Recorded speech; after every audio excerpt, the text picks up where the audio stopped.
up spaces elsewhere. That's exactly what Christian Vieri was alluding to in studio as well. That was the first goal.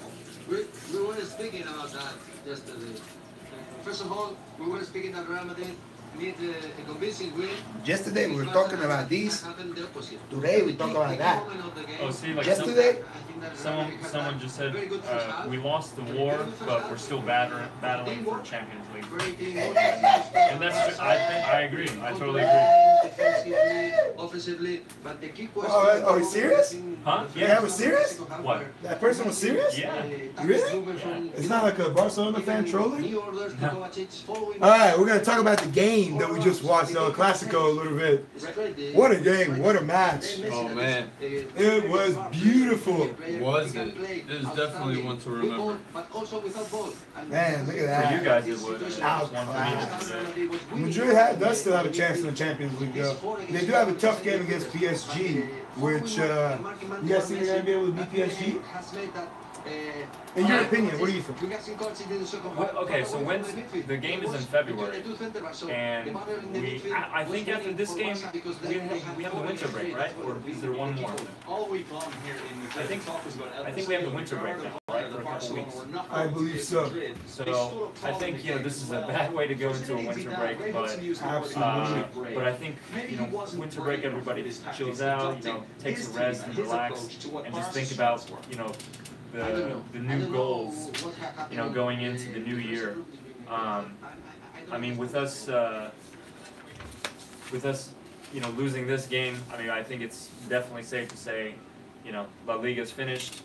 That's going to be for Barca.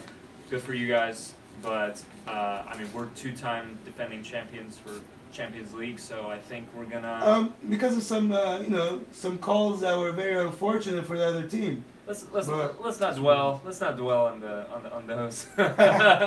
give us what we can right now. We were live during the game. It was pretty exciting. It was pretty fun. On our page, you can find those videos as well. And it got pretty fun. We talked a lot about the game. It was pretty interesting stuff. So definitely check that out. And it was definitely an eye-opener once that red card came into play. Yeah. And Carvajal, I thought it would have been Ramos that would have got the boot, but it was Carvajal. So with the hand of God, blatantly, and then Bicycle kicked it himself into the goal. Yeah, it did. But it was a red card. I mean, he actually, if you see it again, if you watch it again, he dove twice to hand the ball. First time he missed, and I think it hit the post and came back, right? Something like that, yeah. Like hit the post or something and came back. I'll show it to you again. But he dove to hit it with his hand. He missed the first one, and then the second one he got, and that's what gave him the red card. So. Do you think it would have made a difference if maybe we just accepted the goal and just Carvajal didn't put his hand up and get the red card? If we didn't get the red card, do you think it would have been more of tighter match towards the last No, I don't think it would have made any difference. I think if he wouldn't have touched it with, the ball went into the net anyway, so it would have been still 2-0, and you would definitely have to break character and start attacking more, which is going to leave your back line more vulnerable, which then you're going to concede more goals, because then Barcelona are more comfortable now. So their midfield is going to get tightened up, and they're going to try to counter you. They're just going to stick Messi and Suarez to run up, and they're going to do counters on you. So, I mean, to be honest, I think if they still had their full 11 on the field and it was 2-0, there may have been a chance for them to at least get one of those goals back. They still probably would have turned up the pressure. They would have had a lot more pressure with that extra person on the field. Well, but keep in mind, with that 11, with the full 11, they were getting outclassed that whole second half until they got the second red. Or they got the red card. They were getting outplayed, And, they had the first goal, and then they come out. They're still playing well. They're still attacking, doing very well. So I don't see that stopping. I think if that second goal would have been a goal, no handball, still would have been goal 2-0, that pressure wouldn't have stopped. I think the only difference you would have seen is that Madrid team is going to push up more, trying to attack more, which, again, will leave your defense vulnerable against the team who's charged up and in the mood to play now. Right. Which is going to leave your two sharks up top just going for those baits. So. I mean, I still think that if I think having a team of 11, you know, being 2-0 down is a lot better than having a team of 10. Because the first substitution that had to be made was Nacho had to come in and we took off Benzema. Well, maybe not, because after you guys did go down to 10, you see Barcelona lay off a little. They start taking it easy, passing the ball around, not trying to attack more as much anymore. If you guys would have been full squad, that attack would have been coming. You know? Right, I mean, I think Barcelona felt a little bad. They're like, we're in their field. Let's not embarrass them more, you know? And, I mean, 3-0 is embarrassing enough.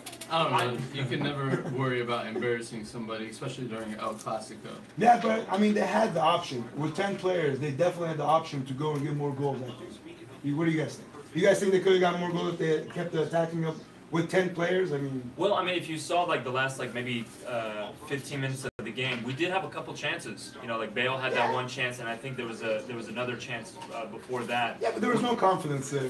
I know, but, like, if we had 11, I think we would have got at least a couple. We could have got a couple goals. I mean, Maybe. being 2-0 down, that's not too big of a gap. You Yeah. know?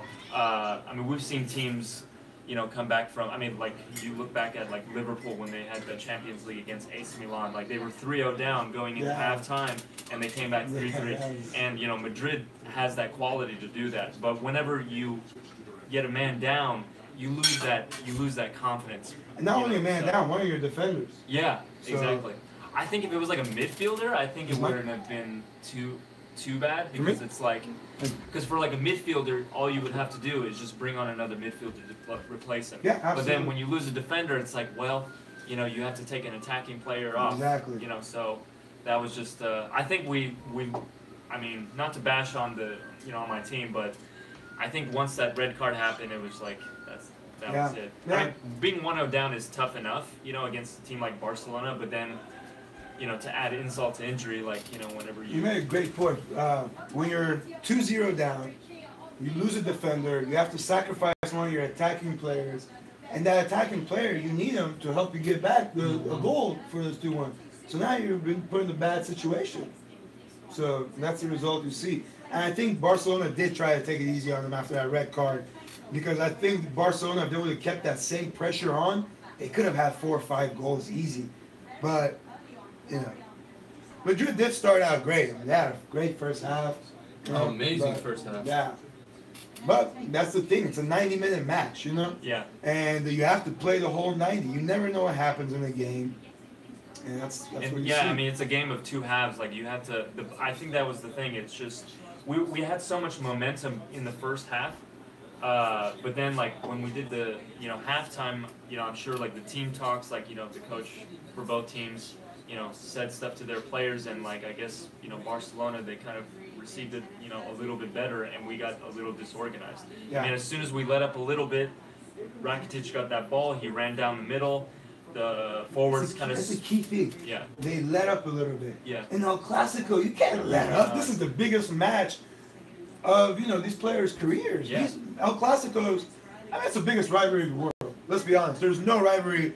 There's no London Derby, Manchester Derby. None of it. Nothing like that even compares to what Milan Derby. Nothing compares to what El Clasico is. And I mean that's why it's the most watched game other than World Cup and stuff. It's El Clasico. And you can't let up. You cannot. You have to play as hard as you can the whole 90 whatever minutes that you have. 93, 94.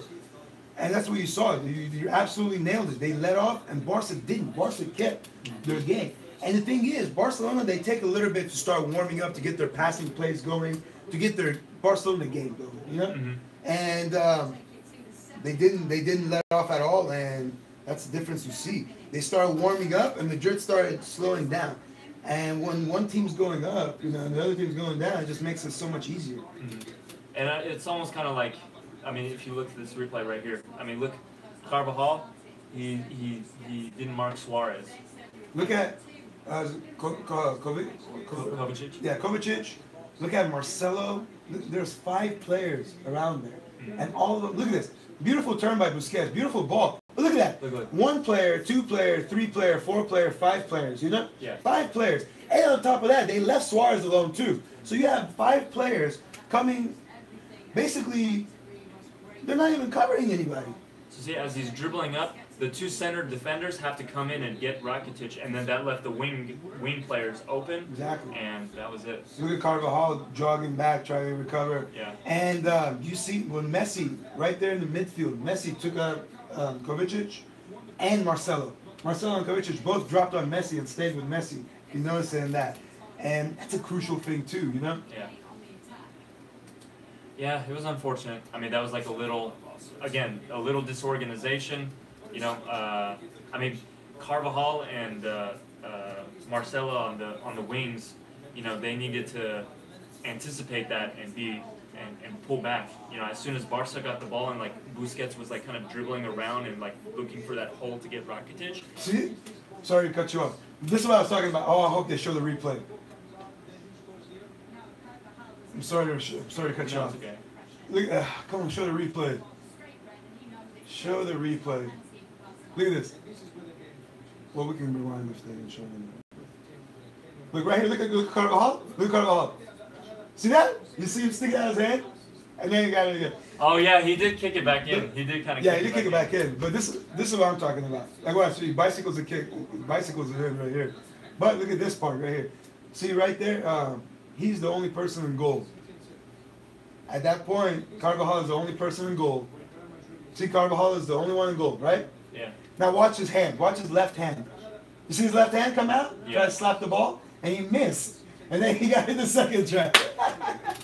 That's brilliant. Yeah. I mean, I don't know. He would make a shit goalie because that was... You went for a full goalkeeper save and still managed to knock it in yourself. So. You're never going to get those calls. Yeah, Bale didn't. I mean, he had that one chance. One chance, and he, wow, one chance. Let's be honest. These are professional players, right? When you're 4 foot away from the goal line, you know, how do you miss? Yeah. It's not a small goal. Yeah. Goal's not small. You know, you get paid $200,000 a week to not be able to score from 4 foot out with no pressure on you. You know? I mean, yeah, that's. not- Well, the thing is the other thing is it's hard to judge like a player who, you know, has been out for a while. and probably low on confidence. Yeah, no confidence, and then going into coming in as a substitute, 2-0 down, red card, and expecting to like change the game. That's. Well, that can also work two ways. You can also come in with a little, like you're already behind. There's not much you can do, but you'll be a little more comfortable, and you can it relieves a little pressure. Other than that, if it was a tie game and you got to come in and try to win the game for your team, So it's a little less pressure on them. But I mean, it could go both ways. It works both ways. But those penalty calls, you're never going to get those. Both times. I mean, Sergio Roberto has hands behind his back, and Rakitic has hands attached to his chest. So it's like, how are you gonna, you can't call those. There's not much you can do with your long arms. Like, what are you gonna? You can't tuck them in. So that's tough. Yeah, it is. It's tough, but it's like at the same time, even at that point when Bale came in, Barca were keeping possession pretty well. Like I'd be curious to see what the possession stats were from that point, like after they got the second goal. Because I mean, at that point, it's like Madrid are, they're tired. They're down to 10 men. Yeah. I feel like psychologically they kind of knew it's like, well, I think at this point, we're pretty much done. Yeah. And yeah, I mean, when the team is down like that, and then you come in as a substitute, it's like, well, it's hard to bring the confidence up, on the team. Yeah. But, I mean, they had, like you said, they did have chances. Ronaldo with an embarrassing miss in the first half where it goes between his legs. Bale with an embarrassing miss from 4 foot out. There was chances. There were definitely chances for Madrid to get on the score sheet. Look at it. On target, 11-5. Oh, my goodness. They had 14 shots, and 5 of them were on target. And I think all those were in the first half.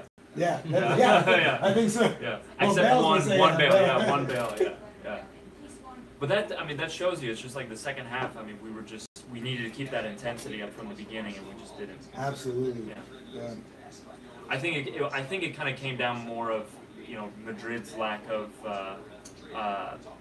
intensity, like the full 90 minutes versus like whether it was like Barca playing better or like Madrid playing. I think it was just kind of more Madrid playing. Yeah. Yeah. I mean, it wasn't a 5-0 win, but 3-0 will take it.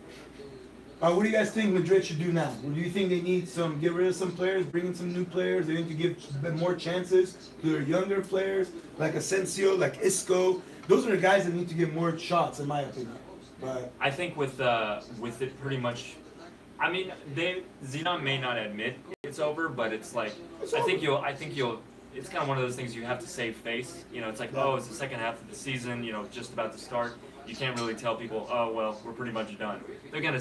Even for next season, I'm saying, like, oh, next season. What are their plans to move to? Because this team is definitely not gonna be winning anything next season. This Madrid team, with this style of play, with the same coach, the same players, they're not gonna win next year's stuff because they're just struggling. Ronaldo is on the wrong side of 30, you know, and he does perform well in some games in the Champions League, but he's been absolutely trash in the La Liga this season, you know. And I mean, they're gonna have to. I know they're talking to Neymar to bring him in eventually, which is a move that Ronaldo disagrees with. But if he comes, I mean, he would be Ronaldo's replacement ultimately. And I think they need to get rid of Ronaldo. They need to get rid of Benzema. They need to cash in on Bale. Sell your BBC.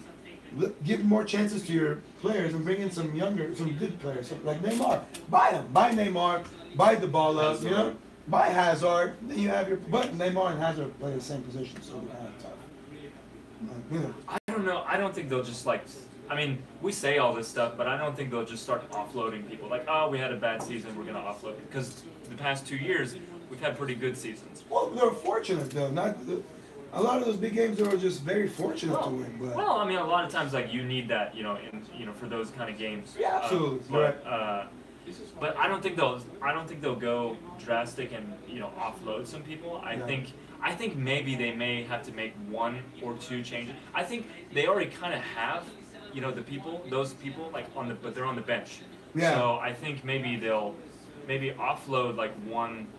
I don't even. And that's another problem then. If they do have the players that need on the bench, well then you point fingers at the coach. Then you got to get rid of the coach, because then you say, well, you could have won these games. All you have to do is play to the right players in the right places. Mm-hmm. So then you got to point fingers to the coach. If the players aren't the problem, it's definitely the coach. And what are you going to do? You think they're going to keep Zidane? I think so. Yeah, I don't think they'll give him one more chance. You think? Yeah, because like for example, like Ancelotti, like he was doing. I mean, he brought them La Decima. That was what they were looking for a long time. And then whenever, like I think it was his first season coming in as a coach, they got La Decima. But then the season after that, it didn't go so well. But that's the thing, though. Madrid is a very unforgiving team. Yeah. Yeah. They don't care about history, heritage, nothing. Here's Madrid's mentality. We have to win everything every single year. If we don't win something one year, we're looking for players, coaches, whatever. But I think they might keep them because they really are short on options on coaching. Yeah. I mean, who are you gonna bring? Who are you gonna bring there? That's gonna. Yeah, you can't blame. Like, I mean, who are the best ones right now? Like, I mean, you got Klopp from Liverpool. Yeah. Mourinho. I mean, they're not gonna bring Mourinho back. You know. I mean, there's not a whole lot of people left. You know, and they're pretty much tied. To exactly. They don't have big contracts, and they're almost, for most parts, they're pretty happy where they are. Yeah. And I think a lot of them know the pressure of playing for Real Madrid. So it's like, okay, I'm kind of comfortable here. I know for most parts, I'm pretty safe here for at least a few years. If I don't win a trophy and I stay in the top 4, I'm still pretty safe here. But in Madrid, there's no safe spot. You don't win, you go. Mm-hmm. Like you're saying, Ancelotti, he did great. He won some trophies. Next season, a little sloppy. Boom, got rid of him mid-season, I believe, right? Yeah.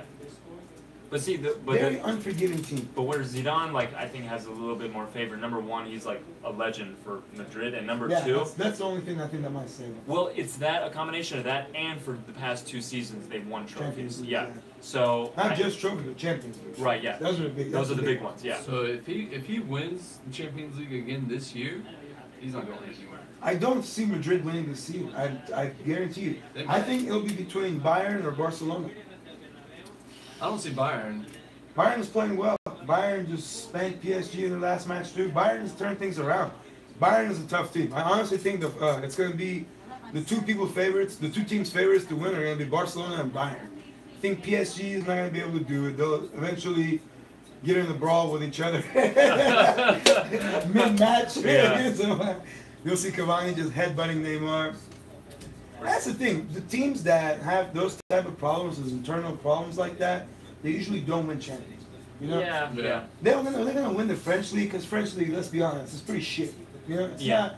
I mean, it's not shit, but compared to like EPL, La Liga, those teams, they're pretty. You know, look. So, of course they're gonna win. They're blowing out every team they're playing against, and everyone's like, "Oh, this PSG team." It's like, "Oh, look at the way they're playing." You know, the tough test they had was against the Bayern team that looked pretty good. That was a test, and they couldn't pass that test. They got hammered in the game. You know. Yeah. Well, at the same time, I think for Champions League, you can't count out Manchester City. Man, you're right. Yeah. But I think Man City's defense is way too weak for the Champions League. Yeah? I think they're too weak for the Champions League. I think Man City's defenders are... Because here's the thing. You're not playing English Premier League style teams, you know? Eventually, the higher you go, you're going to be versing Bayern, Madrid, Barcelona, or PSG even, you know? Mm-hmm. I think it'll be either Bayern, you know, Barcelona or Madrid. Eventually, that's the team they're going to face. And those teams are a different style, and you're not going to be able to score as many goals as you do on the English Premier League teams on those teams, you know? Because they have decent defenders and they're tough, you know what I mean? So, if you're not scoring as many goals, but you're still, because let's be honest, Man City do have a problem conceding goals. You know, there have been teams that have scored 3-4 goals on them this season. Yeah. So, if you're conceding goals, but your attack is not capable of doing the same thing they're doing in the Premier League, in the Champions League, and they're not scoring as many, you have a big problem there. And I think that's what's going to screw Man City. I don't think Man City has a chance this season. I think Man City, the way they're playing now, with some better defenders, they can definitely do it next season. You know? But I don't think their defending is that good. Another thing with PSG's defending is not that good. I don't see PSG defenders keeping out Ronaldo or Bale or Benzema. I think those guys will have a good time in that game. And you're going to see it. I think Thiago Silva is going to get outclassed by Ronaldo. I think Marquinhos is going to get outclassed by Ronaldo. They don't really have much in defense. I mean, Thiago Silva is what, 34, 35 years old? Like, good luck. And you're talking about players that are very good in the air too. You know, Ronaldo's good in the air. He can shoot. You're going to see them shooting. And another thing is goalkeeper. PSG does not have a world-class goalkeeper. They have a good goalkeeper. Their goalkeeper is not world-class. And that's another thing. Not a world-class defense and not a world-class goalkeeper means trouble in the Champions League. You know? I think the other thing about the thing about Man City is, I think what's going to make a difference for them going into the knockout stages is their coach, Pep. He has experience. I mean, he has experience in all those leagues you were talking. Like you were saying, you don't know if they're going to do well against like the Barca and the German Bayern. Defensively. Right, but he has experience. He's coached Bayern. He's coached Barca. You Yeah, know, so it's but like it's only so much you can do because Man City, they don't really play it safe. You know, they go out trying to attack and win games. They don't really depend too much on their defensive line, and that's what's going to be the problem, in my opinion. Because I mean, you can set up as best you can, but if your defenders aren't up to par, I mean, Pep can't play for them. Well, yeah, You know? I mean that's true, but I think maybe even going into the January transfer window, maybe he realizes that maybe they might do something. But they can't play in the Champions League. Why not? January players can't play in the Champions League if they're already registered on another team's Champions League. Well, that's the thing. I mean, he'd have And to most find. big players are. You Yeah, know? exactly. That's the hard part. Yeah. But he'll have to definitely find, what is it, a diamond in the rough or something? Yeah. So, There's some out there. I think Yeah. there could be a couple out there. I think if he finds one, at least one, there's got to be one. I mean, they can definitely. He is talking about buying players in January too, defenders actually. So that in one of the interviews a few days ago, he was saying that he's looking for defenders in January. So And I that's think gonna help him. Vincent Kompany is coming back too. I think. Yeah, but that's the thing though. He's on the wrong side too, and he's just too injury prone, and he's not fit. And when he's been playing, he hasn't looked 100% fit. Yeah. You know? And that's the thing too. And he looks like he's low on confidence. Which I mean, you can't blame the guy. He's been injured for like 2 years, off and on. He's probably had maybe 10 games in 2 years. Yeah. So maybe even less. So that really messes with your confidence. Yeah. And a defender with a low confidence is almost as bad as a goalkeeper with low confidence. You know?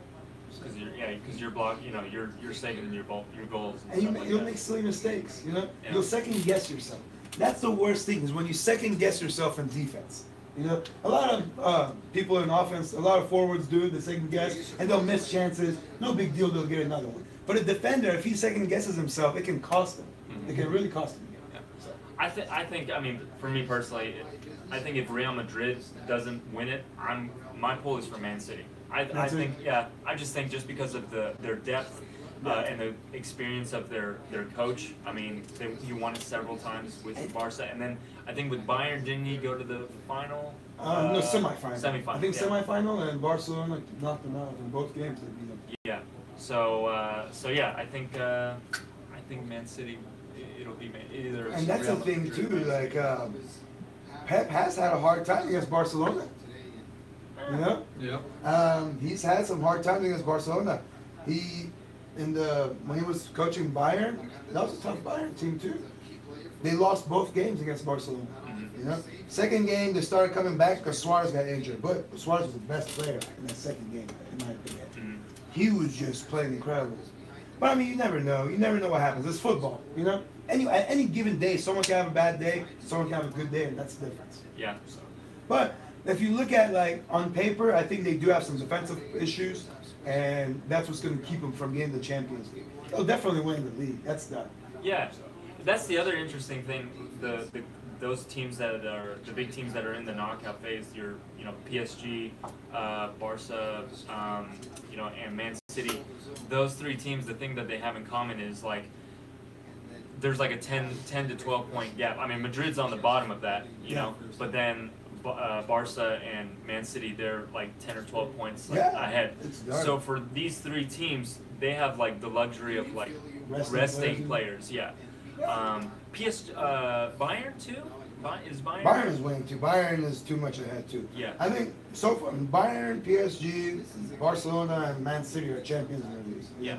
What's a really close league is Serie A. Serie A is really close right now. Napoli, Juventus, Inter are within 1 or 2 points with each other. Yeah. You know, and then yeah, I mean the rest of the leagues are pretty much done. Yeah. Yeah. That's the really only league. But you're right, they could rest players, but they are in that winning streak too in the Premier League. So they might want to keep that going. Yeah. Because Bayern is 19 and they're at what, 16 or 17.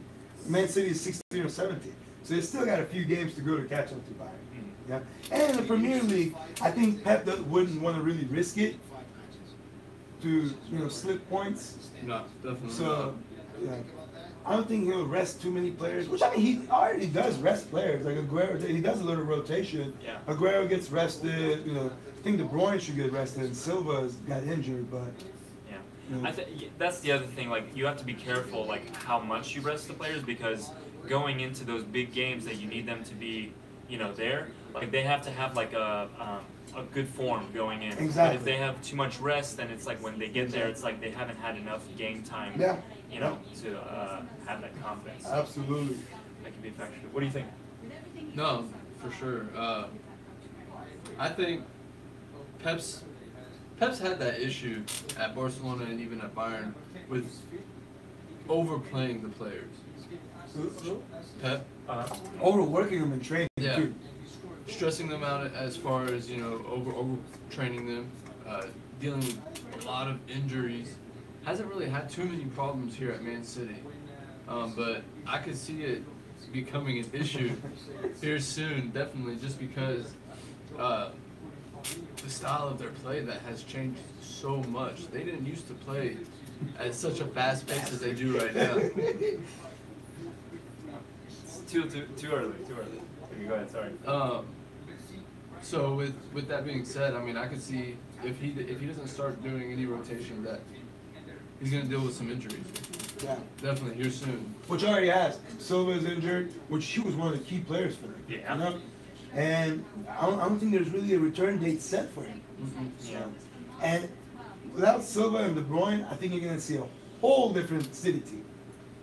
If those two players, I think he should start maybe resting De Bruyne here a little bit too. Because if De Bruyne gets injured, that's gonna be tough. For sure, your Champions League chances are gone. Yeah. Because those two people are the reason why they're doing so well. Silva and De Bruyne. I feel like the other issue is with the English teams is what those other teams like. If you look at who's won the Champions League like for the past like decade, the majority of them are like Spanish, German, those guys. Yeah. I think it's been a while since we've seen been a an little English while, team. yeah. I think the issue is that in the English Premier League, there's not a winter break. Like they don't have PSG, like their last game was a couple days ago. They don't play again until January 12th. Yeah. The German teams too. Like this past, And Premier League plays day after Christmas. Yeah, exactly. Boxing Day, boxing match day or something like that. Yeah. So it's just like these teams, they don't get a rest. Yeah. So it's like going into the second half of the season, a lot of the big teams like they have like a month or at least a couple weeks of like, okay, let's chill before the second half of the season. Yeah. So the going into the second half of the season, the players, a lot of the players aren't fresh. So those teams have to depend a lot on rotation. But that's where Man City has a big advantage because they have a very in-depth team. What are the other English teams that are in it? Man City is in it? City, Man U, Chelsea, Liverpool, Tottenham, right? No. Yeah, Tottenham. Yeah, because Tottenham got first. Yeah, this is the first time any club or any league has had 5 teams in the Champions League. Yeah. So that's incredible right there. Your top 5 teams in the Premier League are all in the Champions League. Yeah. And that's what you want to see. If you're, the people that are in charge of the EPL or running the EPL, or an EPL fan, you want to see all your favorite teams in the Champions League. It just shows you how tough that that league is. Yeah. These are sorry to cut you off. No, This is round 16, and they're still putting 5 teams through. So that's tough. That's tough to do. I think that's something like with the evolution of football, like the way we're seeing it with number one, like technology. They're making evolutions and advancement in that, and in they're talking about like even though like the World Cup and stuff. They're talking about adding more teams, and extending the World Cup and all that stuff. I think that's this is a good time for the EPL to kind of reconsider like a winter break. Add one in, put maybe extend the league a little bit. I mean, we could all use some more football, like going into the summer. They definitely do need a break. like yeah. That's been something that Mourinho has been really complaining about too recently. Yeah. Is that their lack of break. They have no break. Their fixtures are just back to back to back. He just to said back. that recently. Yeah. He's always complained about it this season. Any team he's Yes, on. this whole season Yeah. he's been complaining about it. Yeah. But really, you can't blame the guy. Like some of these teams are having a Champions League away game, Champions League game, and then 2 days, 3 days later they have a league game. And when you're playing away, of course you got to travel. Right. So at least one of those days is for traveling. Then you got jet lag and all that. Second day is slow training. Third day you got a game. Yeah. What are you gonna do there? And that causes injuries too. That's another thing. Then you have to play it safe because you're like, oh shit, how am I gonna keep my star players from getting injured? And that's another thing to think about too. So it makes it really tough when it's just jammed with games. And Man U, they have issues. I mean, Pogba, Zlatan, and exactly. and I mean those guys. It's hard for them. Exactly, they had a list, and like at the beginning of the season too, like their just list was growing. Rojo, Pogba, Zlatan, a lot of players were injured in that team. But I mean, everyone does injury. Injuries happen every year to everybody. Yeah. But that's tough when you have that many games. Yeah. Bring on the steroids. Yeah. Legal Just kidding. steroids. Just kidding. Legal. I'm not for steroids. I don't want any comments being like, "What the hell's wrong with that guy?" But now the second half of the season will be interesting. I Sure. think it's still up for grabs. Mhm. I definitely think it's still up for grabs. It's definitely not over just because it's almost identical to last season, like I said earlier. If anything, I think it'll just. I think because of the positions of all these top teams, in their respective leagues, being so like Man City, way up top, Barca way up top, Bayern way up top, PSG way up top. I think it's going to put a lot more emphasis and interest in the Champions League. Like I feel like those leagues, it's just like most of those top leagues, pretty much done. Yeah. So I think a lot of more emphasis is going to be on like, all right, let's see what happens, Champions League, and stuff like that. So. And that's gonna wrap it up for us too, I think. Yeah. That's pretty much it. Thank you all for joining us again and again. subscribe and follow us on social media, Foot Life TV on Instagram, and we'll have the video edited for you shortly. See you guys. You can have that ball, Shaheen. No, no, I'm gonna burn it Burn. after that. I don't want